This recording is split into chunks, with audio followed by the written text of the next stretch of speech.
விஜய் அவர்கள் எவ்வளவோ கூட்டணிக்கு ட்ரை பண்ணி பார்த்தாரு. காங்கிரஸோட கூட்டணி சேர முயற்சி பண்ணாரு.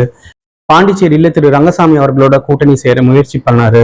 எந்த முயற்சியுமே அவருக்கு பலன் அளிக்கல. சின்னஞ்சிறு கட்சிகள் கூட அவரோட கூட்டணி சேரதுக்கு முன் வர மாட்டேங்குது.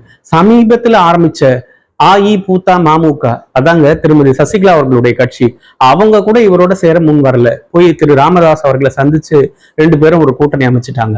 ஆனா சசிகலா அவர்களை நீங்க சேர்த்திருக்க மாட்டீங்க. ஏன்னா ஊழல்னு சொல்லிட்டு உங்களுக்கு அவங்க சிறைக்கு சென்று வந்தவங்களை போய் நீங்க எப்படி சேர்த்துப்பீங்க? திரு விஜய் அவர்களுக்கு தயக்கம் இருந்திருக்கலாம். ராமதாஸ் அவர்களும் ஜாதி கட்சின்னு சொல்லி சேர்க்க மாட்டீங்க. உங்க கொள்கைகள்லாம் சரிதான், ஆனா இந்த கொள்கைகள் எல்லாம் வச்சு தேர்தல் எல்லாம் வெற்றி பெறதுங்கிறது அந்த அளவுக்கு சாத்தியம் கிடையாது. திரு சீமான் அவர்கள் இதே மாதிரிதான் கொள்கை பேசிட்டே இருக்காரு. எந்த தேர்தலையும் அவர் ஜெயிக்க முடிஞ்சா இப்போ அவருடைய வாக்கு வங்கி 8% அளவுக்கு உயர்ந்திருக்கு. அதை நம்ம கவனிக்க வேண்டிய விஷயம்தான்.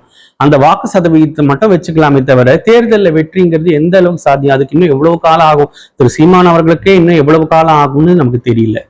அது வரையும் அவர் தொடர்ந்து தாக்கு பிடிச்சி கட்சியை தொடர்ந்து நடத்தணும். ஆனா அவரால் திரு சீமான் அவர்களால கூட நடத்த முடியும். ஏன்னா அவரை ஃபாலோ பண்றவங்க, அவருக்கு ஆதரவா இருக்கிறவங்க, அவருக்கு வாக்களிக்கிறவங்க எல்லாமே அவருடைய கொள்கைகள், குறிப்பா தமிழ் தேசிய கொள்கைகளால ஈர்க்கப்பட்டு அவருக்கு வாக்களிக்கிறவங்க, அவருடைய அரசியல் செயல்பாடுகளை உன்னிப்பா கவனிச்சு அவருக்கு வாக்களிக்கிறவங்களும் இருக்கிறாங்க. ஆனா உங்களுக்கு அந்த மாதிரி இல்லையே. உங்களுடைய ஆதரவாளர்கள் 90% வரைக்கும் கொள்கைன்னா என்னன்னே தெரியாதவங்க.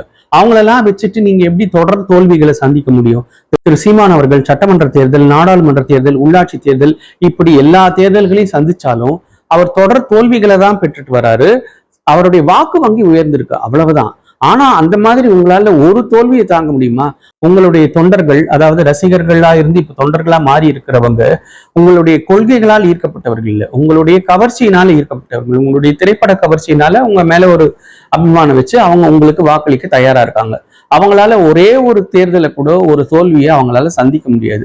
உங்களாலையும் நிச்சயமா சந்திக்க முடியாது. இதையெல்லாம் திரு விஜய் அவர்கள் சிந்திச்சு செயல்பட்டு இருக்கணும். ஆனா இப்ப காலம் கடந்து போச்சு. எதுவா இருந்தாலும் திரு விஜய் அவர்கள் வரவிருக்கிற சட்டமன்ற தேர்தலை தனிச்சு எதிர்கொண்டு அதனுடைய விளைவுகளை சந்திச்சுதான் ஆகணும். வேற வழி இல்லை. நன்றி, வணக்கம்.